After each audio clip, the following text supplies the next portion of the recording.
생생하게 상생하며 YTN 라디오 생생경제.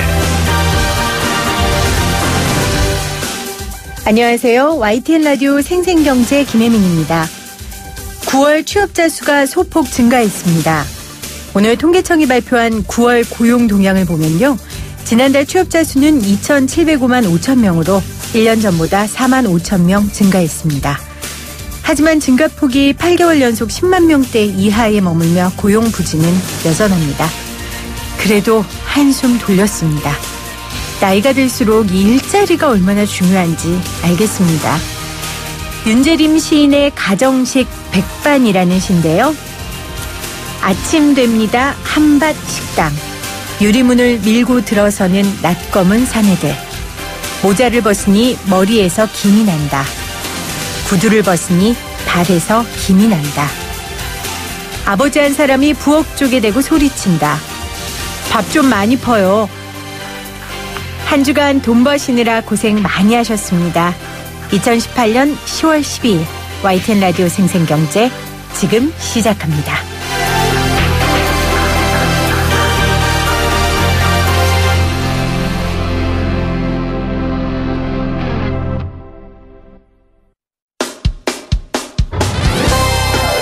가불의 경제학이 아닌 상생의 경제학을 말하는 경제방송 YTN 라디오 생생경제. 오늘 가장 뜨거운 경제 뉴스를 제일 생생하게 전해드리는 시간입니다. 13일의 금요일은 어릴 때 많이 들어봤는데요. 검은 목요일은 저는 이번에 처음 들어본 것 같습니다. 미국 증시가 이틀 연속 급락하면서 전 세계 증시가 요동치고 있습니다. 물론 코스피도 어제 패닉 상태였습니다. 이종우 경제평론가와 함께 말씀 나눠보도록 할게요. 안녕하세요, 평론가님. 네, 안녕하세요. 예. 자, 경제를 알지 못하는 진행자, 경알못 진행자의 첫 질문은 늘 이겁니다. 검은 목요일, 뭔가 음울하고 우울하고 이런 기운이 느껴지긴 하는데요. 정확한 뜻을 좀 설명해 주시죠. 예, 지금부터 31년 전인 1987년도 네. 10월 19일 날 미국의 주식시장이 22.6%가 하락을 했습니다. 네. 그러니까 20% 정도 하락하게 되면 우리나라도 전광판을 보게 되면 온통 파랗지 않습니까? 그러니까 이제 온통 파랗다라고 하는 데에 거기에다 이제 사람들이 굉장히 많이 하락을 했기 때문에 그 공포 심리와 이런 것들이 다 같이 맞물리다가 보니까 이게 파란 거에서 검은 것으로서 일단 보이는 그런 거였고요.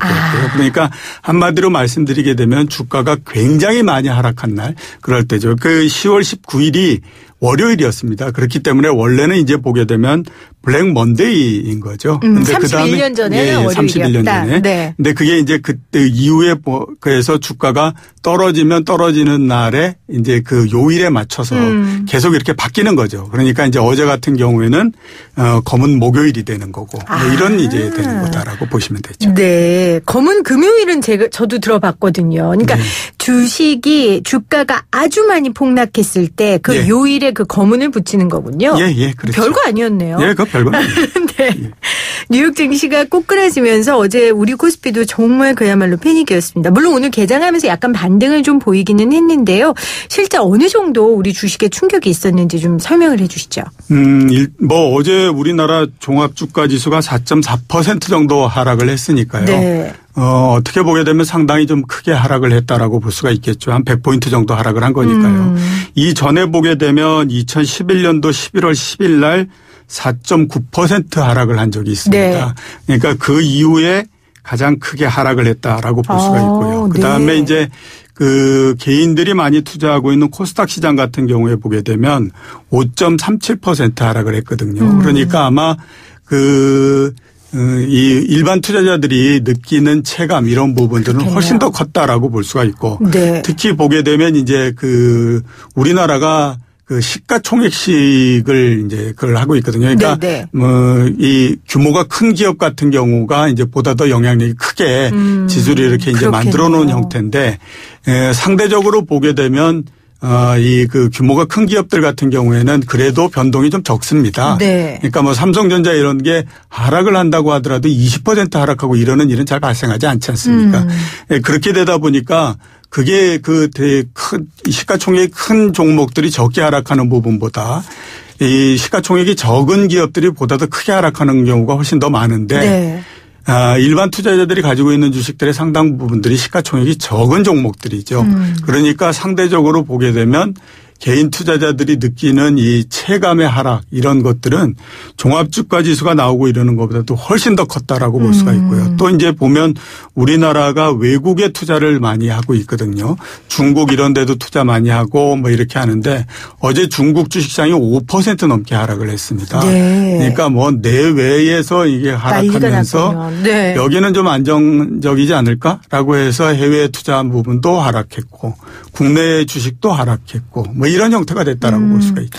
네, 소장님 평론가님 말씀 중에 이제 시가총액이 큰 기업은 조금 그 폭이 좁게 떨어진다라고 하셨는데 어제 삼성전자도 속절없이 무너졌다 이런 평가가 있던데요. 예. 어제 삼성전자도 최근에 아무튼 이제 뭐 주가 하락했던 거 그래서 많이 좀 하락을 하고 했는데 상대적으로 보게 되면 이제 삼성전자 이외의 종목들 이런 종목들은 조금은 덜했다라고 볼 수가 있죠. 그렇구나. 그런 면에서 말씀을 드린 겁니다. 네. 그 2011년 이후에 우리가 최대 낙폭으로 떨어졌습니다. 그러니까 2011년도에 떨어졌을 때 그때 상황을 보면 유럽 재정 위기와 미국 신용 등급 강등, 그러니까 세계 경제 침체 우려까지 아주 증폭되는 시기였거든요. 그 정도로 시장 충격이 컸다고 볼 수 있으니 검은 목요일이라고 부를 만하네요. 그렇죠? 네, 그렇죠. 자, 그러면 이제 원인이 궁금해요. 뭐 미중 무역 갈등의 원인이다 이렇게들 이야기하는데 사실 이 문제가 뭐 어제 오늘의 일은 아니잖아요.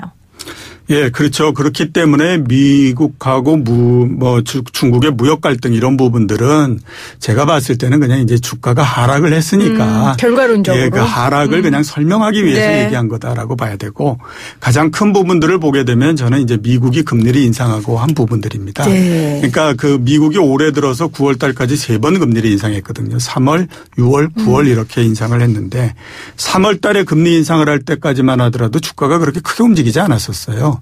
근데 6월 달에 금리 인상하면서부터 이제 굉장히 많이 흔들리거든요. 네. 그러니까 이 지금의 미국의 이제 금리 이런 수준은 주식 시장이 부담을 느낄 만한 수준이 됐다라고 볼 수가 있는 거죠. 그러니까 비유해서 말씀드리게 되면 2m를 뛸 수 있는 높이뛰기 선수가 있는데 바가 한 1m 50 정도면 아주 쉽게 뛰지 않습니까? 그러니까 3월 달에 그 정도였는데 이제 올리고 올리다 보니까 6월 달 정도 되니까 이제 한 1m 80 정도까지 됐다라고 하는 거죠. 네. 그러니까 이제서부터는 진짜 신경을 써야 되는 거고 이제 또 9월 달 이렇게 되니까 1m 90이 됐어요. 그러니까 또 상대적으로 더 어려워지는 그런 거라서 일단 금리를 인상을 했던 부분들이 이제 그 주식 시장에 상당히 영향을 미쳤고요. 그다음에 이제 그렇게 금리를 인상하고 했던 부분들이 전체적으로 그 영향을 미치는 형태를 보게 되면 미국이 금리 인상을 하면서 가장 약한 고리서부터 때리기 시작을 하는 거죠. 그 약한 고리가 보면 이머징 마켓일 수밖에 없지 않습니까? 네. 그리고 우리나라 같은 경우에는 거기에다가 최근에 이제 경기가 좀 안 좋은 그런 그 부분들이 있으니까 그게 같이 겹치면서 주가가 하락을 한 그런 부분들이 가장 크게 영향을 미쳤다라고 보는 게 맞지 않나 싶습니다. 그러니까 올 들어 3차례 올린 미국 금리가 결국 주식에 부담을 준 것이다. 이제 이렇게 분석을 해 주셨고 이머징 마켓에 아주 큰 영향을 끼친 거다. 또 하나는 이 미국 국채 금리 상승 같은 말인가요? 그거는 조금 다르죠. 왜냐하면 이제 미국의 국채 금리는 시장에서 형성되는 금리입니다. 네. 그러니까 그 채권을 사고 팔고 하면서 이제 이 형성되는 금리고 제가 좀 전에 말씀드렸던 금리 인상이라고 하는 것은 미국의 연준인 FRB가 결정하는 금리죠. 그러니까 이거는 정책 금리라고 말씀을 드릴 수 있습니다. 그래서 얘기도 다른 게 시장 금리가 올라갔다라고 했을 때는 상승했다라고 얘기를 하고요. 네. 그다음에 이제 그 연준이 금리를 올렸을 때는 인상을 했다라고 얘기를 하죠. 네. 그런데 그러니까 아까 말씀드린 인상이 영향을 줬고 상승 미국 국채 금리도 상승했잖아요. 예, 이것도 그렇죠. 주식에 영향을 준 겁니까? 주식시장에? 예, 그렇죠. 그 부분들이 이 부분도 좀 설명해 주세요. 예, 같이 이제 엮이면서 그 영향을 줬다라고 볼 수가 있는데요. 그 미국이 금리 연준이 인상을 하면서 미국의 시장 금리가 10년물 기준으로 해서 3.2% 이런 정도까지 올라가는 그게 나왔습니다. 그러니까 3.2%라고 하는 것이요. 최근 들어서 가장 높은 수준까지 올라간 겁니다. 그러니까 2014년도에 한번 3.1% 정도까지 갔던 적이 있었고 그다음에 연초에 3%를 넘으면서 한 10개월 동안 걸쳐서 3.1%를 넘지 못하는 상태에서 옆으로 쭉 이렇게 가는 형태였어요.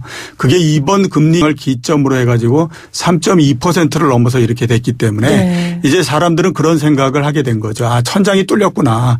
그러면 이제서부터 금리가 계속해서 더 올라가는 게 아니냐. 그러면 지금 이제 3몇 %에서 더 올라가서 막 3.5도 되고 4도 되고 이렇게 되면 많은 돈들이 그동안에 금리가 낮았기 때문에 주식에도 가 있었고 부동산에도 가 있었고 네. 뭐 이머징 마켓에도 가 있었고 이런 형태였었는데 이게 드디어 이제 미국의 금리가 오르면서 주식에서 채권으로 넘어오고 부동산에서 넘어오고 이머징 마켓에서 빠져서 넘어오고 네. 이런 형태가 되는 게 아니냐라고 하는 것에 대한 우려를 하게 됐고요. 그 부분들이 이제 같이 맞물리면서 금리의 영향력을 굉장히 키우는 형태가 됐고 주가가 이제 올라가는 떨어지는 그런 형태가 됐다라고 볼 수가 있는 거죠. 그러니까 미국의 채권 금리가 오르면서 이제 투자 심리를 위축시켰고 이제 그 다른 부분에 있었던 돈들이 미국의 국제 시장으로 넘어온 네. 거죠. 예, 그렇죠. 네. 그래서 트럼프 대통령은 뭐 기준금리 계속 인상하고 있는 연방준비제도가 미쳤다라고 같이 참 이분 말씀 참 시원하게 하시는 거죠. 시원하게 하시죠. 네. 근데 제가 보기에는 물론 이제 뭐 하는데 이게 항상 보게 되면 네. 행정부와 중앙은행은 서로 간에 정책의 입장이 좀 다를 수밖에 없습니다. 왜냐하면 행정부는 가장 원하는 것이 경기가 좋은 거잖아요. 네. 그러기 위해서는 금리가 낮아야 되고요. 그다음에 이제 중앙은행이 존립하고 있는 가장 큰 목적이 뭐냐면 통화 가치를 안정시키는 겁니다. 그러니까 우리나라로 따지면 원화의 가치가 계속 안정이 돼 있어야 되는 네. 거거든요. 그러기 위해서는 금리가 일정한 수준 어느 정도는 돼야 됩니다. 그러니까 네. 항상 보게 되면 중앙은행은 시간과 때가 날 때마다 물가가 오르지 못하게 금리를 좀 높이려고 하게 되고요. 그다음에 이제 행정부 입장에서는 계속해서 금리를 낮추려고 하게 되거든요. 근데 이제 11월 달에 중간 선거도 있는데 불과 지금 한 달도 안 남았는데 금리를 올려가지고 주식시장을 엎어치고 막 이런 형태가 되게 되면 네. 이 선거를 치러야 되는 행정부 입장에서는 대단히 그렇겠죠. 곤란할 수밖에 없거든요. 그러니까 아마 이제 원색적인 얘기가 좀 나오지 네. 않았나라는 생각이 듭니다. 네.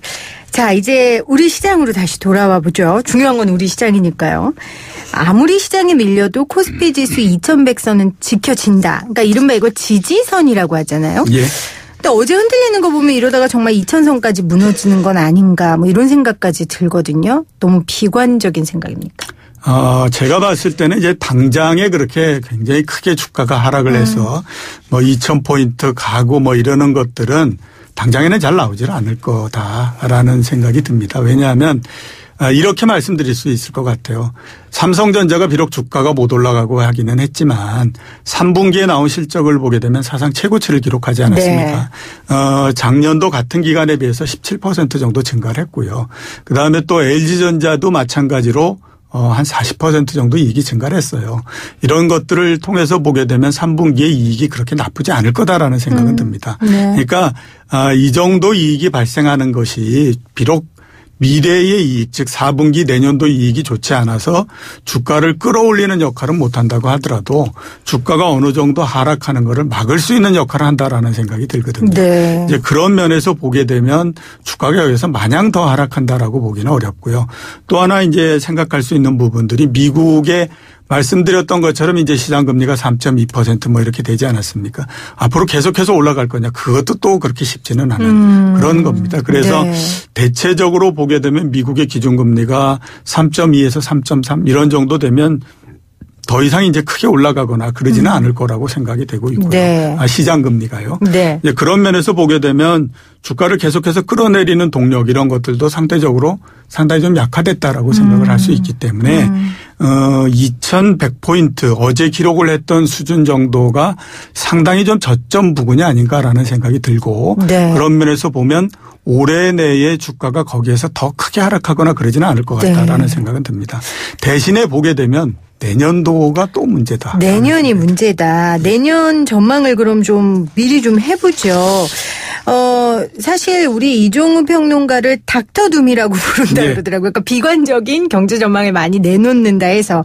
근데 그런 분이 일단 올해까지는 이거보단 더 떨어지지 않을 거라고 하셨고, 그러나 이제 내년이 문제다라고 네. 하셨어요. 내년 전망 어떻게 보세요, 그럼? 올해는 뭐 제가 봤을 때 여기서 크게 더 하락하거나 그러지는 않을 거라고 보이고요. 네. 대신에 이제 내년 우리가 한번 생각해 보게 되면 우리나라 경제가 별로 그렇게 좋지 않지 않습니까? 그렇죠. 내년에 갑자기 좋아지거나 그럴 가능성은 현재로서는 그렇게 높지 않다고 봐야 네. 되죠. 미국이 올해까지 보게 되면 경제가 9년 동안 좋았습니다. 내년도 상반기 정도를 넘으면 10년째 좋은 형태가 되거든요. 호황 중에 호황이에요, 예. 정말. 미국의 그 경제가 이렇게 오랜 시간 동안 좋았던 기록을 보게 되면 90년대에 10년 동안 좋았던 것이 최고의 기록입니다. 만약에 내년도 상반기를 넘어가게 되면 1등 기록을 이제 갈아치우는 형태가 되겠죠. 네. 근데 90년대 한번 보시게 되면요. 80년대 미국이 구조조정을 다 하고 난 다음에 경제가 가는 거였고 그 당시에 보게 되면 이른바 3차 산업혁명이라고 하는 컴퓨터가 도입돼 가지고 미국이 단일축에 의해서 경기가 굉장히 좋은 때거든요. 그러니까 네. 그때는 보면 상당히 얘기할 만한 부분도 있었고 평균적으로 경제 성장률이 3%대 중반 정도를 갔거든요. 네. 지금은 보게 되면 미국이 2% 초반 정도밖에 경제가 되지 않습니다. 그러니까 경제가 올라가는 폭 자체가 옛날에 비해서 굉장히 낮은 반면에 굉장히 오랜 시간 동안에 걸쳐서 경기가 굉장히 좋은 상태다라고 볼 수가 있거든요. 그러니까 지금에서 더 여러 나라 경제가 좋거나 그러기는 쉽지가 않다라고 보입니다. 그러면 내년도에 전체적으로 봤을 때 경기가 좀 이제 나빠진다라고 보는 게 맞고요. 대신에 이제 앞에서 말씀드렸던 것처럼 미국의 금리 인상 이런 부분들은 경기가 뚜렷이 나빠졌다라고 생각이 될 때까지 지속될 가능성이 높습니다. 그러니까 네. 최소한 내년도 상반기까지는 계속된다라고 봐야 되죠. 그러면 금리는 올라가고 경기는 나빠지고 당연히 주가는 안 좋아질 가능성이 높겠죠. 지금 미국에 예. 전망하시는 예. 거죠? 그리고 그런 부분들이 우리나라에도 영향을 네. 미치는 형태가 되겠죠. 자, 미국 전망하신 거 제가 좀 요약을 해보면 미국은 지금 9년째 호황이고 예. 그러면 이제 내년에도 호황일 거냐 거기에 대해서는 조금 비관적이시다라는 예. 전망이시고요. 그러나 금리는 미국의 경제가 뚜렷하게 나빠지지 않는 한 내리지 않기 때문에 경기는 나빠지고 금리는 계속 오를 거다. 그러면 이제 우리나라에 영향을 미친다. 그렇죠. 그렇게 되면 이제 우리나라 같은 경우에는 지금도 경제가 안 좋은 상태인데다가 네. 세계 경제가 안 좋게 되면 그러게요. 더 탄력이 좀 약해지지 않겠습니까? 그렇게 되면 이제 자연히 기업 이익이나 이런 부분들도 줄어드는 형태가 될 거고요. 그럼 주가가 이제 많이 흔들릴 가능성이 높겠죠. 그런 면에서 보게 되면 올해 주식시장은 이런 대로 넘어간다고 하더라도 네. 아예 내년도가 참 문제다라고 볼 수밖에 없는 그런 상황이다라고 볼 수 있겠죠. 그렇네요. 그래서 지금 주식하는 분들은 진짜 마음도 검은 수검댕이가 됐어요. 블랙이에요, 블랙. 예. 그럼 지금 내년도 이렇게 전망을 해 주셨다면 예.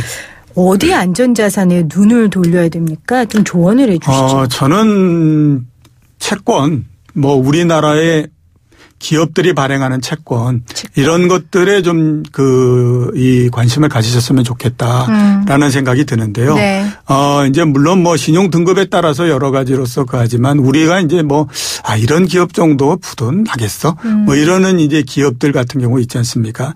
대체적으로 보게 되면 3% 후반에서부터 4% 초반 정도까지의 그 금리도 나오거든요. 네. 이제 그런 것들에 투자하게 되면 별로 그렇게 나쁘지는 않을 거다라는 생각이 듭니다. 그러니까 1년에 한 3.5% 이런 정도 이자를 받고 그러면 앞으로 그런 것들을 그렇게 크게 넘거나 그러기가 어렵거든요. 네. 그래서 그런 면에서 보게 되면 우리나라 기업들이 발행하는 채권 이런 것들에 좀 관심을 가지셨으면 하는 생각입니다. 그러니까 안정적인 기업이 예, 발행하는 그렇죠. 채권 3% 후반에서 4% 초반 금리까지는 예. 가능하다.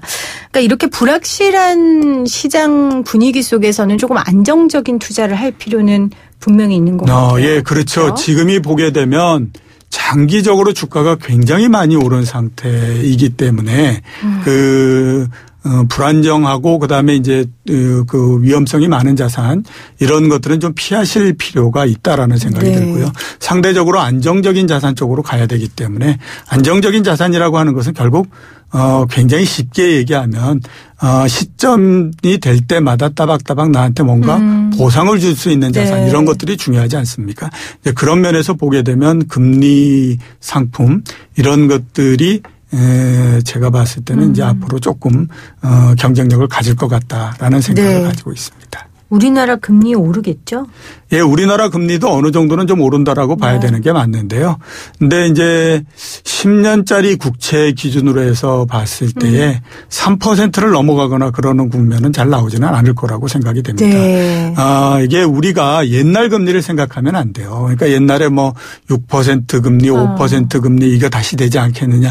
절대 그렇게 되지 않습니다. 응답하라 시리즈에 나오는 그렇죠. 이야기잖아요. 예, 그때 보게 되면 왜 은행에 가는데 뭐 17% 뭐 이런 맞아요. 얘기하지 않습니까? 네. 그런 금리나 뭐 그것보다도 더 가서 뭐 5%, 6% 이런 금리로 가기는 어려운 게 우리나라도 보게 되면요. 세계 무역이나 이제 경제 규모로 봤을 때 11위 국가입니다. 그러니까 그만큼 보면 경제가 굉장히 성숙했다라고 그렇죠. 봐야 되고요. 그다음에 한번 생각해 보시면요. 옛날에 30달러, 40달러 뭐 이런 정도의 유가만 되더라도 물가 상승률이 7%, 8% 이렇게 됐거든요. 지금은 보게 되면 한때 150달러가 됐을 때도 우리나라의 물가 상승률이 3%를 넘지 않았어요. 네. 지금 80달러대인 때도 보면 2%가 되지 않지 않습니까? 네. 물가 상승률도 굉장히 낮아진 거거든요. 그렇게 되면 금리도 옛날처럼 굉장히 높아지는 그런 상황은 오기가 그렇겠죠. 어렵습니다. 그러니까 우리나라 금리도 국채 기준으로 했을 때 3% 정도다라고 보면 맞으니까 앞으로 이제 기업들이 발행하는 채권 이것도 4%를 넘기는 어렵다라고 보게 되면 지금 이제 우리나라의 뭐 트리플 B 등급이나 이런 채권, 이 기업들이 발행한 거 3% 후반 정도면 대단히 좋은 금리다라고 생각하고 투자하시면 맞다라는 생각이 드는 거죠. 네, 오늘 검은 목요일 그리고 우리 코스피에 미친 영향까지 이종우 경제평론가와 말씀 나눴습니다. 고맙습니다, 평론가님. 예, 감사합니다. YTN 라디오 생생경제에서 여러분께 드리는 선물입니다. 청고마비의 계절을 맞이하여 여러분들의 마음의 양식을 쌓을 수 있는 다양한 책 선물들을 준비하였습니다. 밀리의 서재에서 전자책을 자유롭게 읽을 수 있는 3개월 무료 이용권을, 한국경제신문에서 다양한 경제서적을, 요리하는 CEO 박미란 고수의 가정 간편식 응용 요리책을, 건조한 피부 톡 쏘는 탄산으로 아픈 만큼 아름다워지는 주식회사 테미스의 테미스 센텔라 탄산팩 세트까지 퀴즈를 맞추시고 의견을 보내주시는 분들께 추첨을 통하여 선물을 마구마구 보내드립니다.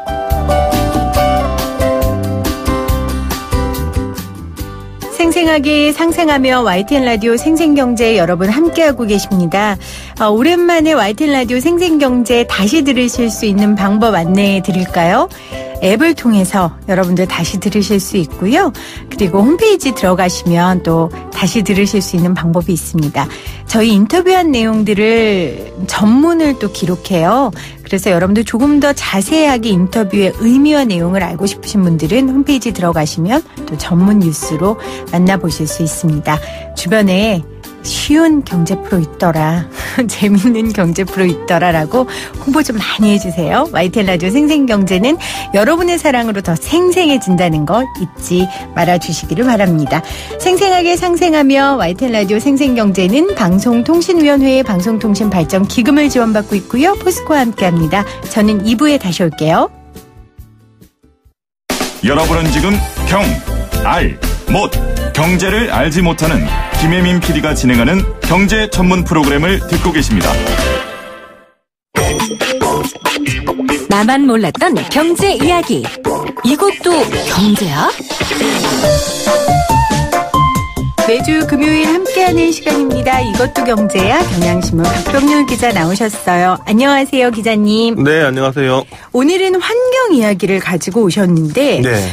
우리 6살 난 아들이 요즘 쓰레기 주우면서 엄마 환경 보호해야지. 물 틀어놓으면 엄마 물 아껴 써야지 지구가 아파 막 이래요. 네. 나도 한때 그랬는데 그래서 왜 이렇게 됐을까. 살다 그러게요. 보니까 좀 편리한 거 생각하게 되고 네. 좀 그렇게 돼서 반성을 했는데 요즘 커피 전문점 그 스타벅스가 보면 종이 빨대를 주더라고요. 그래서 그렇죠. 종이라서 네. 조금 낯설기도 하지만 또 이렇게 쓸 수 있구나 싶기도 하고요. 확실히 네. 좀 변화가 된 것 같아요. 네.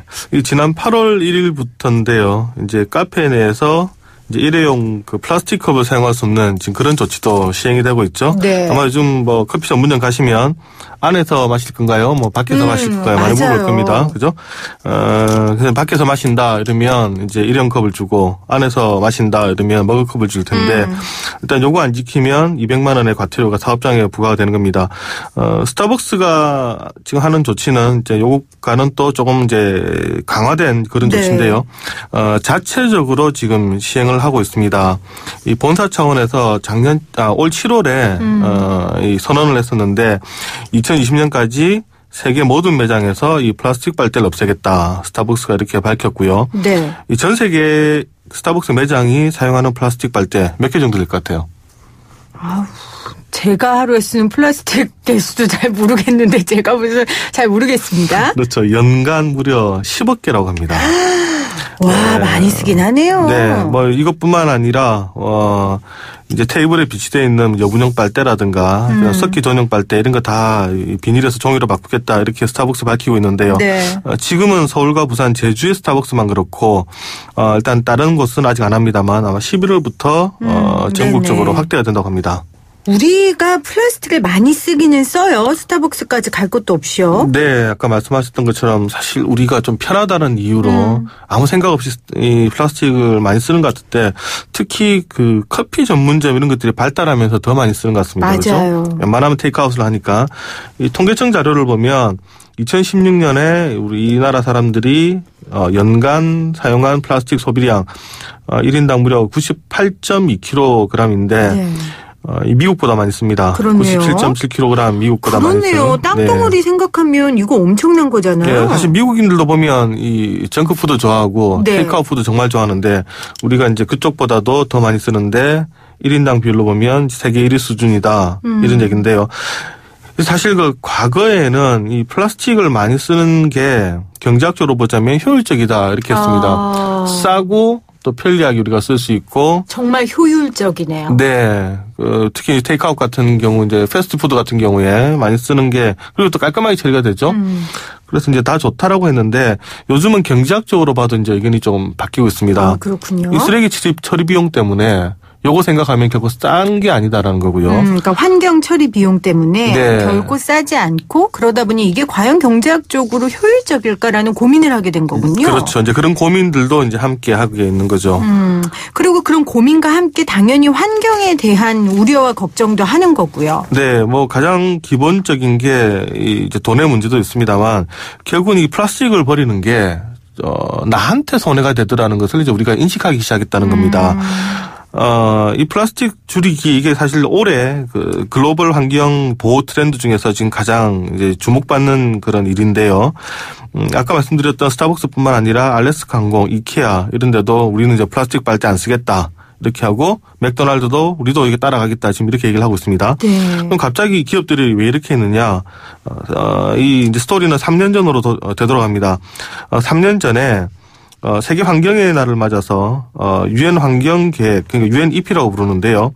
여기서 한 편의 보고서를 냅니다. 네. 이 보고서가 전 세계를 깜짝 놀래키는데 이 바다로 흘러던 미세 플라스틱이 해양 생태계를 파괴하고 있을 뿐만 아니라 잠재적으로 인간의 건강에 치명적일 수 있다 이런 보고서를 밝힙니다. 네네. 이 UNEP가 낸 그 보고서를 보면 2010년 기준으로 전 세계 연안국가에서 발생되는 쓰레기가 한 2억 한 7,500만 톤 정도 되는데요. 이 중에 최대 한 1,200만 톤이 매년 해양으로 들어간다. 네. 이렇게 얘기를 하는데 지구상에 있는 해양생물 종이 모두 한 160만 종 정도로 지금 추정이 되는데요. 이것보다도 훨씬 많은 양의 쓰레기가 바다로 들어가고 있다 이런 얘기입니다.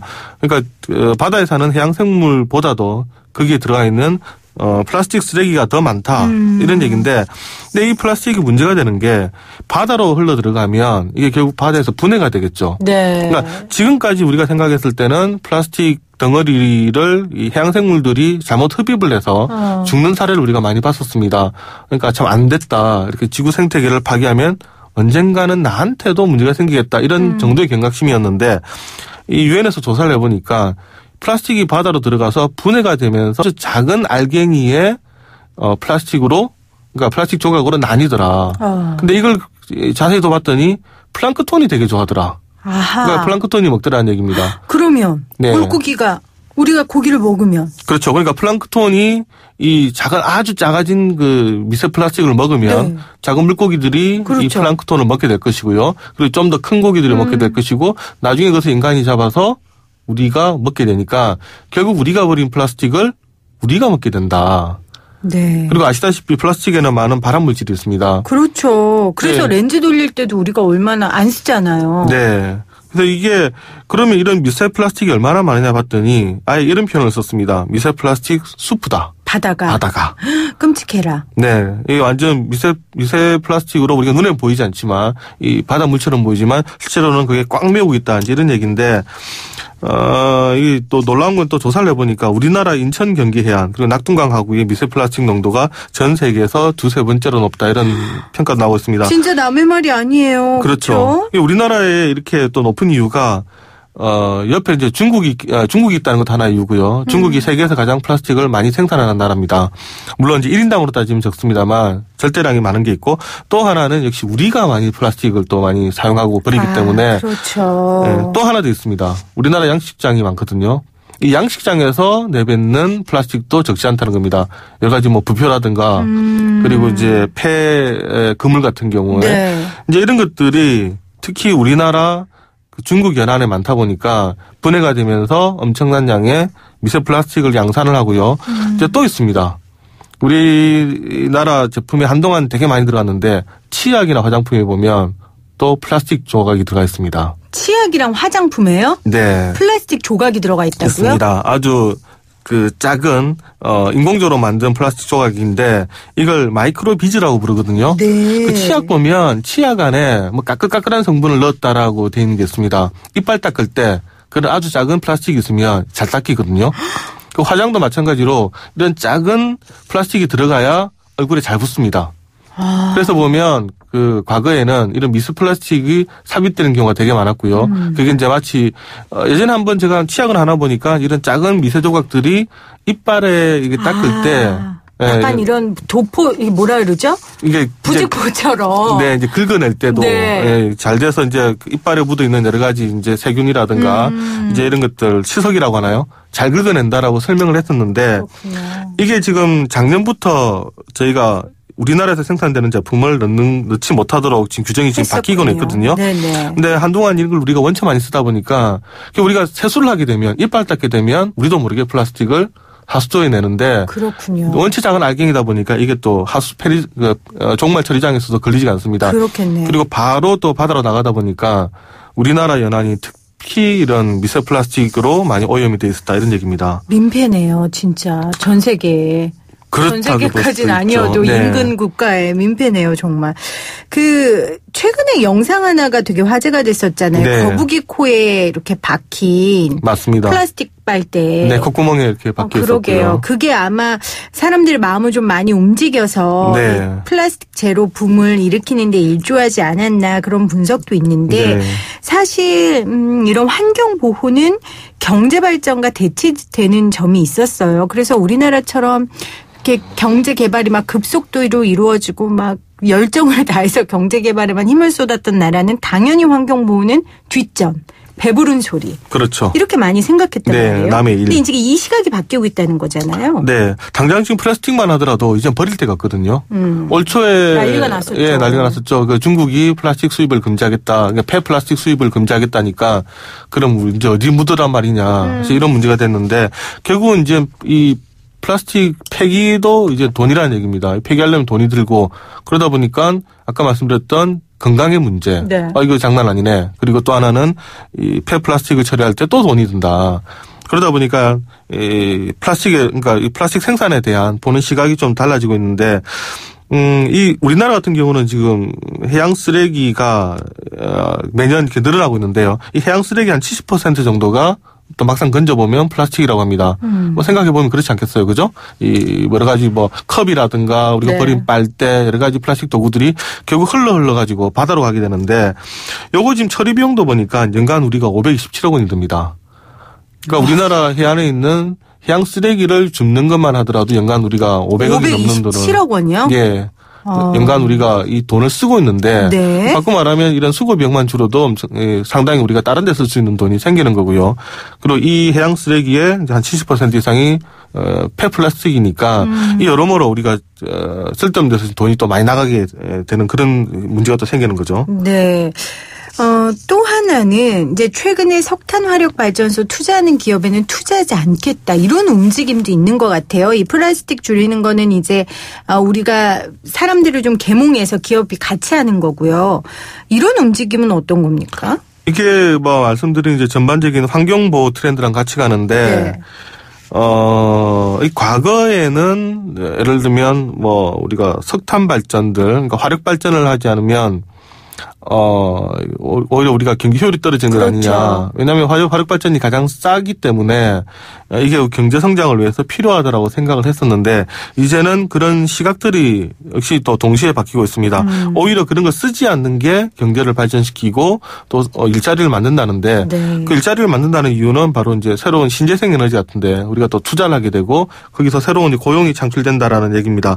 이런 경우는 어떤 측면에서는 또 규제가 일자리를 만들고 네, 규제가 새로운 기술 혁신을 가져오는 경우인데 그렇네요. 지금 세계적인 트렌드가 이렇게 바뀌고 있는 거죠.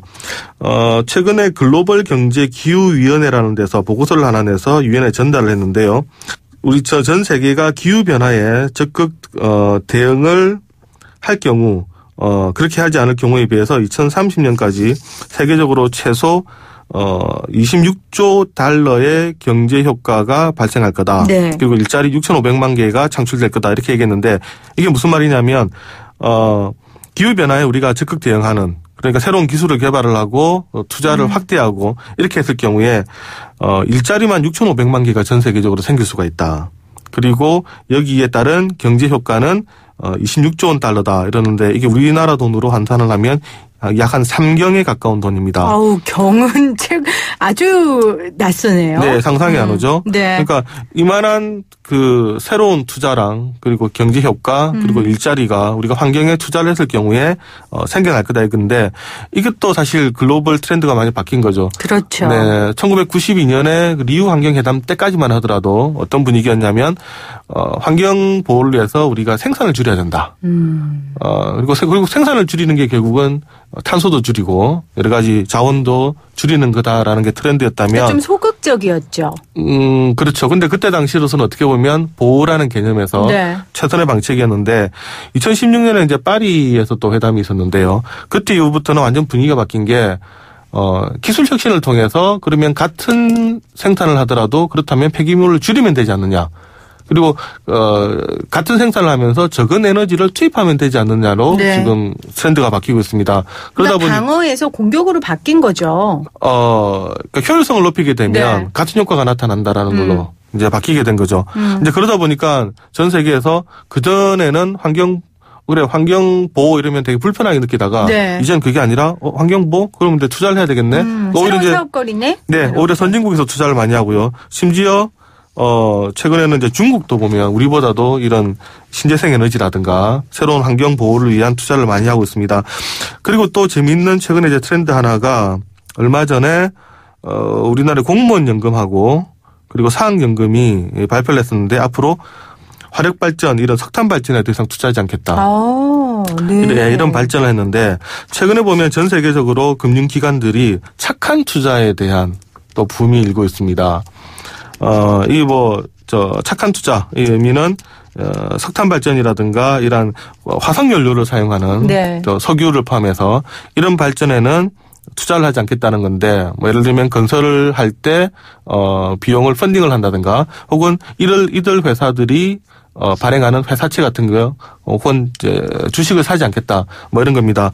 여기에 보면 사실 우리나라 한전 이런 것들도 주목하는 지금 그런 기업으로 들어가 있거든요. 네. 여기 아무튼 이번에 우리 공무원연금과 사학연금이 더 이상 우리는 이제 투자하지 않겠다라고 밝혔는데, 지금 전 세계적으로 이런 약속을 한 데가 무려 985개 기관이 트렌드네요. 네, 정말 됩니다. 세계적인. 이걸 이제 최근에 파슬 프리 캠페인이다 이렇게 부르기도 하는데요. 그러니까 석탄연료 이제 를 사용하지 않는 그런 캠페인이다. 이걸 지금 같이 벌이고 있는데, 보면 뭐 HSBC, 알리안츠 이런 이제 아주 유명한 이제 이런 다국적 기업들도 네.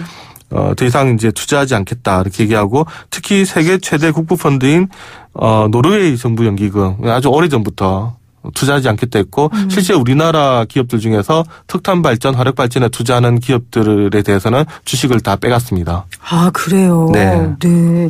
저는 중국이 환경 투자에 앞장선다는 내용이 되게 반갑네요. 지금 태양광 같은 경우는 중국이 발전량이라든가 네. 생산량 이런 것들이 거의 세계 1위 수준으로 와 있고요. 네. 중국이 원전도 많이 하지만 지금 특히 이제 미래 에너지, 신재생 에너지 이런 부분에 대한 투자는 전략적으로 상당히 많이 하고 있습니다. 그러니까 중국이 어쨌건 이제 세계 경제 대국이니까 대국이 더 될 거고요. 네. 규모가 크니까 좀 이끌어가는 측면도 있고, 저는 우리나라가 이제 중국 환경 문제에 굉장히 밀접하잖아요. 가까이 네. 있어서 영향도 많이 받고, 그래서 중국이 좀 환경 투자에 이렇게 앞장서서 좀 우리한테 피해가 안 왔으면 하는 그런 네. 작은 바람이 있습니다. 네, 특히 뭐 미세먼지 같은 경우는 네, 우리에게도 큰 도움이 될 것 같습니다. 네, 오늘 환경과 관련된 경제 이야기 경향신문의 박병률 기자와 함께했습니다. 기자님 고맙습니다. 네, 감사합니다. YTN 라디오 생생경제 10월 12일 함께하셨습니다. 어제 오늘 화제가 됐었던 뉴스가 있습니다. 19세의 김선웅 군이 리어카를 끌고 있는 할머니를 돕다가 교통사고를 당했고요. 뇌사로 사망했다는 소식이었습니다. 7명의 장기 기증 후에, 7명에게 장기를 기증한 후에 세상을 떠났다는 소식인데요. 일부 언론에서 미담이라고 이야기하던데, 저는 유가족들 생각하면 사실 그렇게 미담이라고 이야기할 수는 없을 것 같습니다.